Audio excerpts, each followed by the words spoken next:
결국 인성이 이긴다. 이제는 인성교육이다. 인성교육이란 무엇인가? 며칠 전 대학을 졸업한 후 일찍 결혼해서 가정주부로 사는 후배 K를 만났다. 그 후배는 나를 보자마자 아이 키우기가 너무 힘들다며 고민을 토로했다. 언니, 우리 딸 유나네 반에 한 여자아이가 전학을 왔는데 한 달 전쯤 유나가 전학 온 그 아이를 카톡 단체 채팅방에 초대했나 봐요. 그런데 그 단톡방에서 한 아이가 전학생 예쁜 척 잘난 척 그만해 라고 글을 올렸대요. 그 일로부터 반 아이들이 그 아이를 조금씩 따돌린 것 같아요. 게다가 그걸 약점 잡아 몇몇 아이들은 전학 온 아이의 스마트폰 핫스팟 기능을 온종일 켜게 하고 데이터까지 빼앗아 쓴 거 있죠. 요즘 초등학생들이 무섭다고 생각했는데 글쎄 우리 연아가 그 일을 주도하고 함께한 거예요. 착하고 공부도 잘하던 모범생 유나가 그런 행동을 했다고? 해결은 잘 됐니? 학교에 찾아가서 선생님과 상담하고 그 아이에게 사과하긴 했는데 아직도 마음이 두근거려요. 앞으로 이런 일이 없어야 할 텐데 걱정이에요. TV 속에 접했던 사건, 사고들이 이제는 초등학교 아이들 사이에서도 비슷한 양상으로 일어나고 있다. 폭행, 협박, 심부름, 금품 갈취, 왕따, 모욕, 성폭력 등의 형태에만 한정되지 않고 스마트폰 기기와 사용과 관련된 와이파이 셔틀, 사이버 불링, 음란, 폭력 등의 빈도도 증가하고 있다. 게다가 다수의 아이가 자신들이 하는 잘못된 행동에 대한 심각성을 제대로 파악하지 못하는 경우도 많다. 예의 바르고 착한 아이라고 생각한 아이들조차 예외는 아니다. 무엇을 어떻게 잘못했는지 이야기해 주어도 잘 이해하지 못한다. 친구가 어떤 부분에서 힘들어하고 무슨 피해를 보았는지 설명해 주지만 쉽게 공감하지 못하고 끝까지 받아들이지 못하는 것이다. 자신이 왜 그런 행동을 했는지 이유도 없다. 돌아오는 대답은 그냥 짜증나서요. 답. 어디서부터 잘못된 것일까? 어떻게 설명해야 알아들을까? 일일이 잘못을 가리고 무엇이 잘못된 행동인지 가르치고 억지로라도 피해 학생에게 용서를 구하도록 아이들을 몰아가야만 하는가? 사실 처음 교직에 발을 들여놓았을 때 이런 아이들의 모습을 보면 머리가 폭발할 것 같았다. 아이들의 심리와 태도를 전혀 이해할 수 없었기 때문이다. 그래서 세세한 규칙과 질서에 대한 미리미리 가르쳤다. 다시 말해 아이들이 실천해야 할 행동들을 머리로 암기하도록 해서 다른 친구에게 해를 입히는 행동을 차단하려 했다. 교사가 아니라 법관이 된 셈이다. 나는 선생님인데 말이다. 한숨이 나오고 교사의 가르침과 역할에 대해 고심할 수밖에 없었다. 그렇게 아이들과 10여 년 넘게 생활하다 보니 이제야 아이들의 문제 행동 속에 숨은 메시지를 조금씩 찾을 수 있었다. 사건, 사고는 아이들 마음의 표현 수단이었다. 아이들의 마음을 들여다보니 속내는 다음과 같았다. 저는 제가 처한 상황을 어떻게 받아들이고 반응해야 할지 몰라요. 서툴러요. 저를 알아주세요. 도와주세요. 저도 사랑받고 싶어요. 저는 귀한 존재예요. 저를 다스리지 못해요. 해결하기 버거운 문제가 있어요. 아픔과 상처가 있어요. 친구와의 관계에 갈등이 생겨 고민이 있어요. 마음이 불안하고 힘들어요. 저도 친구들과 사이좋게 어울리고 싶어요. 등 각자 외치고 싶은 목소리들이 있었다. 거꾸로 말하면 아이들은 자기의 가치를 발견하고 인정받으며 좋은 관계를 유지하는 행복한 사람이 되고 싶은데 그게 잘 안 돼서 힘들다고 아우성치고 있는 것이었다. 불안하고 힘든 마음을 해결할 줄 몰라 절규나 폭력으로 표현하는 아이들은 차라리 나은 편이다. 아무도 눈치채지 못하는 조용한 곳에서 혼자 끙끙대는 아이들이 더 심각하다. 어디서 극단적인 일을 만들지 예측할 수 없기 때문이다. 교사로서 학생들에게 행동 규칙을 외우고 지키는 것만 가르칠 것이 아니라 자신과 다른 사람의 마음을 들여다보고 그 사이에서 바람직한 선택을 하고 행동할 기회를 주는 교육이 필요함을 느꼈다. 나 됨과 너 됨을 존중하고 우리 됨 가운데 합의점을 찾는 인성교육이 바로 그것이다.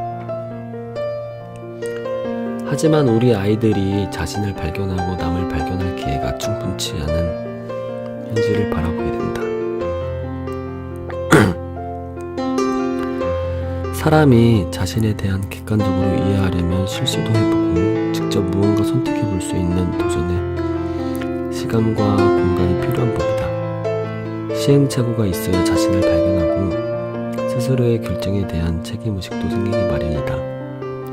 그러나 사회적 성공, 효율성, 효과성의 이유로 아이들의 주도적으로 다른 일을 할 틈이 없다. 다시 말해 어른들이 아이들에게 효율성의 이유로 다른 일을 할 틈을 주지 않는다. 내가 무엇을 잘할 수 있고 못하는지, 좋아하고 싫어하는지 스스로 경험해봐야 알 수 있다. 그런데 당장의 평가로 입시 결과가 달라지니 아이들의 자기 발견의 기회는 우선순위 밖으로 내몰리게 된다. 결국 아이를 위한다는 이유로 타인과 또 다른 타인의 욕망을 쫓도록 채찍질하는 것과 다름없다. 아이의 인생 로드맵을 전략적으로 세워놓고 이에 따르라 아이를 종용하는 유능한 부모들을 종종 보게 된다. 그들은 로드맵과 관련 없는 일을 아이가 할 때마다 네가 하는 그 일은 쓸데없는 일, 무의미한 일이야 라고 아이를 설득한다. 하지만 아이가 언제까지 부모의 말에 순종할 것인가? 그것이 진정으로 아이를 위하는 일인가?에 대한 의문들이 든다. 그리고 아이가 부모의 말에 순종할 것인지 아닐지는 아이의 선택에서 나와야 한다. 자신의 선택과 결정이 아닌 타인의 선택을 따르는 삶은 결국 타인의 욕망을 자신의 욕망인 것처럼 정확히 이해하지 못한 채 살아가게 만들 뿐이다. 나 역시 부모님의 원하는 진로, 원하는 딸이 되기 위해 노력했다. 나에 대해 정확히 알지 못한 채 초, 중, 고등학교 시절을 보낸 것도 사실이다. 하지만 나는 부모님의 말씀을 따라 내 인생을 살아가도록 스스로 결정하고 판단했기에 그 부분에 있어서 후회는 없었다. 부모님 말씀이 옳다고 나 스스로가 믿고 결정하여 위탁했기 때문이다. 그런데 부모님이 원하는 대로 살아서 인생이 틀어졌다고 후회하는 친구들의 푸념을 종종 듣고 난다. 이는 누구의 책임일까? 먼저 그 친구들의 책임이 크다. 자기의 인생을 부모의 뜻대로 결정해버린 자신의 책임이다. 그러나 부모 또한 자식이 자신의 인생을 스스로 선택하고 결정할 수 있도록 가르치지 못한 책임이 있다. 부모가 아이의 인생을 평생 책임지지 못한다면 아이 스스로 자기의 인생을 개척할 수 있는 방법을 가르쳐야 하지 않겠는가? 부모는 아이에게 스스로 자신에 대한 탐색하고 이해하고 발견할 수 있는 나됨의 기회를 충분히 갖도록 지원해야 한다. 그래야 아이가 자신의 재능과 능력, 욕망을 이해하고 발현시킬 수 있는 주도적인 인생을 살 수 있기 때문이다. 나됨이란 무엇인가? 첫째, 자신을 존중하고 가치 있는 존재로 느끼기에 내가 누구인지 자각하는 것을 의미한다. 나됨은 스스로에 대한 애정과 사랑, 존중에서 나온다. 자신이 무엇을 좋아하고 흥미로워하며 좋아하는지, 반대로 무엇을 어려워하고 힘들어하며 불편해하는 것인지. 그래서 자신을 관리하고 절제할 수 있어야 한다. 둘째, 자신을 잘 알게 되면 스스로 선택할 수 있게 된다. 내가 있는 장소에서 어떤 생각과 말, 행동을 할지 선택할 수 있다. 선택의 과정에는 판단과 결정이 필요하다. 판단을 위해 정보를 모으고 자기 생각을 정리할 시간이 필요한 것이다. 이렇게 자신의 선택을 위한 판단의 근거를 모으면 결정을 해야 한다.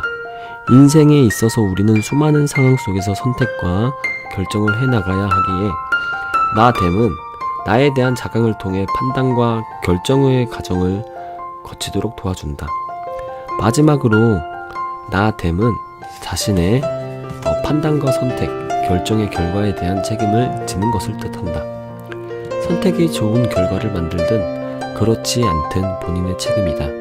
즉, 나됨은 나를 자각하여 자주적이고 자율적으로 선택과 판단을 하며 스스로 결정한 것에 책임을 지는 과정과 능력이다. 누군가에 전적으로 의존하지 않으며 자신을 바로 세워가는 과정인 나됨인 것이다. 내가 나답게 살지 못할 때 너를 망치고 우리를 해치게 된다. 트리나 플러스의 베스트셀러인 꽃들에게 희망을 For the Flowers 에는 아무 목적 없이 사는 호랑 애벌레가 나온다. 그 애벌레는 어느 날 먹고 사는 것 이상의 삶의 이유를 찾게 된다. 그러다 수많은 애벌레들이 어딘가로 올라가려는 애벌레 기둥에 관심을 갖게 되고 꼭대기에 무엇이 있는지도 모른 채 올라가려 하는 애벌레 기둥 대열에 무작정 합류한다. 하지만 결국 꼭대기에는 아무것도 없다는 것을 알고 분노를 느낀다. 무엇을 위해, 왜 해야 하는지 자신에게 질문하는 나됨의 과정이 없이 다른 이가 쫓는 또 다른 이의 욕망을 쫓아간 것이다. 나답게 사는 것이 너를 위한 것이고 우리를 만든다. 타인과 세상의 욕망이 내 삶의 기준이 되어서는 안 되는 이유다. 내가 나답게 살아야 나와 너, 우리를 더욱 나아지게 만들 수 있다. 며칠 전 우리 반 아이들은 방탄소년단이 우리나라 아이돌 그룹 최초로 빌보드 뮤직 어워드 트로피를 받았다며 성분을 감추지 못했다. 저스틴 비버, 셀레나 고메즈 등 세계적인 팝스타를 제쳤다는 것이다. 나는 아이들에게 물었다. 한국의 아이돌 그룹이 어떻게 말도 통하지 않는 외국인들에게까지 유명해진 거니? 아이들은 신나게 방탄소년단의 성공 원인을 조목조목 얘기하기 시작했다.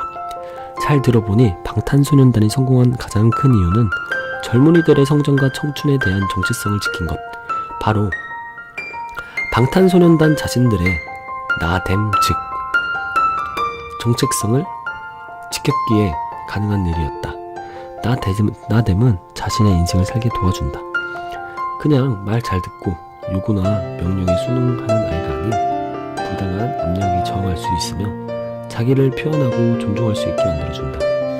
고귀한 인생의 출발은 나됨에서 시작되어야 하는 이유다. 다음으로 너됨이 있다. 나됨이 확고해지고 튼튼해진다면 자연스럽게 너됨도 알게 될 것이다. 너됨은 무엇일까? 너됨이란 나됨이 중요하고 귀하듯 너도 중요하고 소중하다는 것을 아는 것이다. 역지사지의 마음이다. 그래서 상대방이 누구인지 자각하고 상대방의 선택, 판단, 결정, 책임에 대한 인정한다. 너됨을 이해한 아이는 나의 영역이 엄연히 존재하든 너의 영역도 나의 영역 못지않게 중요하다는 것을 알고 그 선을 넘지 않는다. 있는 그대로 상대를 존중하고 이해할 수 있는 것이다. 너됨은 상대를 존중하고 배려하며 유연하게 소통할 수 있도록 도와준다. 상대의 자율성, 주체성, 자주성, 책임성을 온전히 믿기 때문이다. 나됨의 바탕 위에 세워진 너됨은 차별과 무시가 없다. 며칠 전 영화 재심의 실제 모델인 박준영 변호사의 TV 강의를 듣게 되었다. 박준영 변호사는 의지할 곳 없는 약자의 편에 서서 늘 변호를 맡는 국선 변호사다.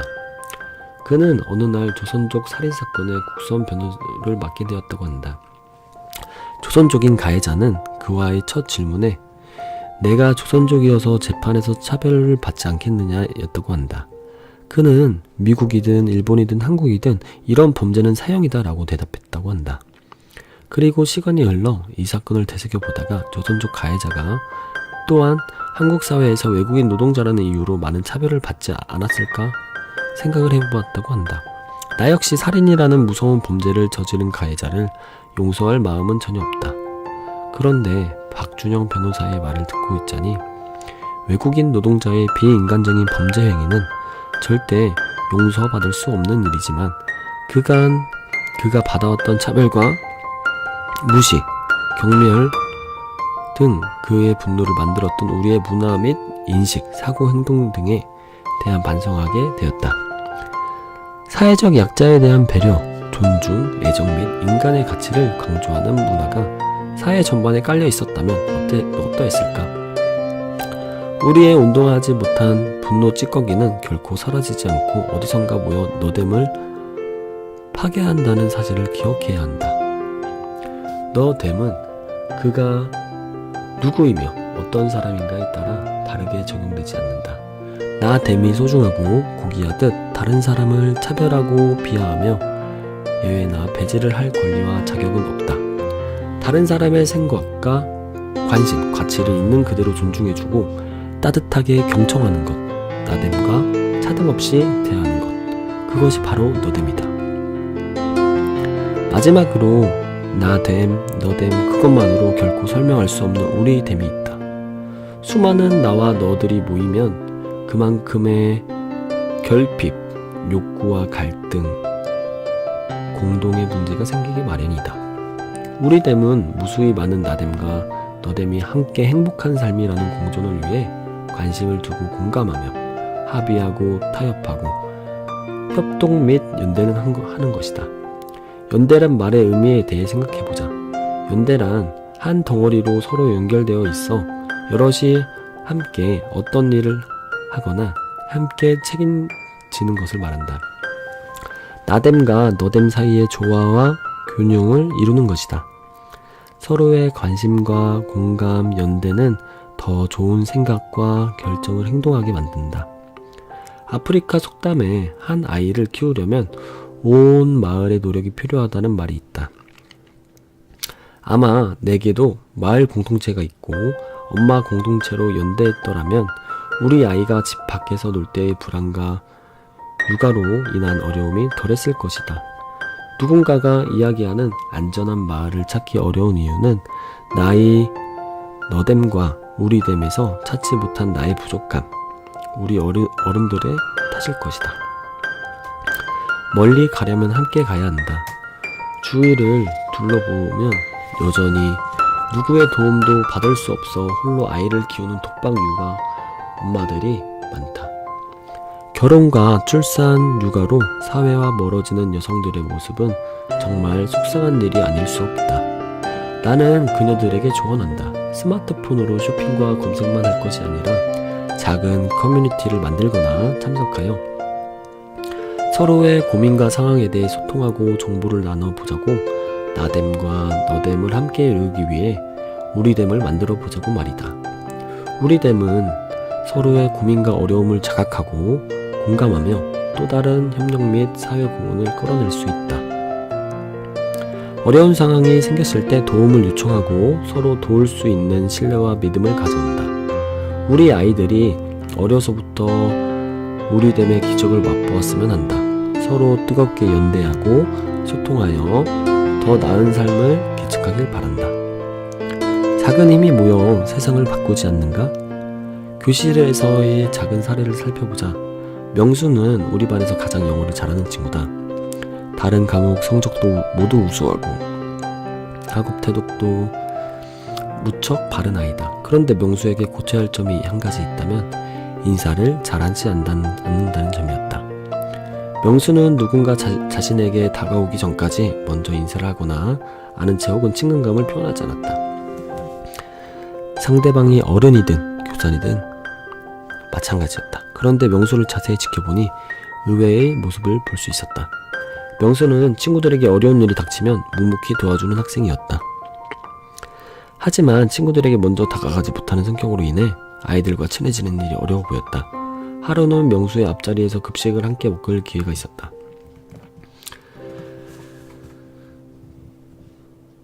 이런저런 이야기를 나누다 보니 명수는 사람들에게 먼저 인사하고 다가가는 일이 쑥스럽고 부끄러운 일이라고 생각하고 있었다. 그리고 굳이 자신이 먼저 인사할 필요가 있냐고 되물었다. 웃으며 반갑게 인사하는 것에 대한 개념이 잘못 자리 잡고 있었다. 나는 명수에게 말했다. 명수야, 사실 선생님은 네가 인사를 잘 하지 않아서 네가 나를 무시하나 이렇게 느낀 적이 있었어. 다른 사람에게 먼저 손을 내밀고 인사하는 것은 부끄러운 게 아니야. 먼저 웃어주고 친근감을 표현함은 다른 사람에 대한 배려의 실천이지. 선생님은 명수와 항상 기쁘게 인사하고 싶은데 앞으로 만나면 반갑게 인사해 줄래? 명수는 내 말을 이해한 듯 고개를 끄덕거렸다. 우리됨은 한 사람이 속한 문화 속에서 배우게 된다. 인사 문화 역시 나와 너가 우리됨을 통해 합의하고 조율한 결과로 나온 산물이다. 결국 우리됨은 문화와 깊은 관련이 있다. 전통사회와 현대사회에서 요구하는 우리됨이 다르며 대가족 사회와 핵가족 사회, 학교와 직장, 마을 공동체 속에서 형성되는 우리됨이 다른 이유이다. 이유는 그들만의 문화가 다르게 형성되었기 때문이다. 따라서 문화의 배경을 이해하고 나와 너가 끊임없이 서로에게 관심을 가지며 공감하고 합의, 타협, 협동, 연대함이 필요하다. 즉 사회의 구성원으로서 합의점을 찾아 함께 살아가는 방법을 체험하도록 가르치는 것이 우리됨을 가능하게 한다. 부모와 교사들은 우리 아이들이 자신을 스스로 이해하는 나됨과 타인을 이해하는 너됨, 공동체라는 우리됨을 경험하게 도와야 한다. 오직 인간에게만 부여된 인간성, 인성이 우리 안에 있다. 인간이 다른 생명체와 다른 이유이다. 요즘에 핫 이슈는 인공지능이다. 아무리 대단한 인공지능이라도 서로 공감하고 소통할 수 있는 능력은 없으며 갈등 상황에서 협력할 수도 없다. 슬픈 일을 보면 눈물을 흘리고 어려운 상황을 보면 돕고 싶은 마음이 생기는 것, 아무런 대가 없이 누군가를 위해 자신을 희생하고 봉사하는 것, 함께 기쁨을 나눌 수 있는 능력은 오직 인간의 내면에만 있다. 그리고 그 힘은 인간에게 행복을 안겨준다. 한 사람 한 사람이 얼마나 가치 있고 소중한 존재인지 우리 아이들 속에 숨어있는 고귀한 인성의 힘을 찾아야 한다. 내가 귀하고 소중하듯 상대가 귀함을 알고 그 사이의 중간 지점을 스스로 찾아가는 반복된 훈련과 교육이 필요하다. 우리 아이가 자기 안에 숨어있는 바른 인성의 보석을 찾도록 격려하자. 인성교육은 결코 전체주의, 권위주의, 주입식 교육, 맹목적 복종, 암기 등으로 이루어질 수 없다. 나됨을 통해 자신 안에 좋은 인성을 보석을 찾고 너됨을 통해 다른 사람의 인성 보석을 발견하며 서로 간의 기함을 인정하고 합의점을 만드는 우리됨을 통해 가능하다. 나됨과 너됨, 우리됨을 바르게 형성해 나갈 때 어느새 진정한 인성교육에 가까워질 것이다.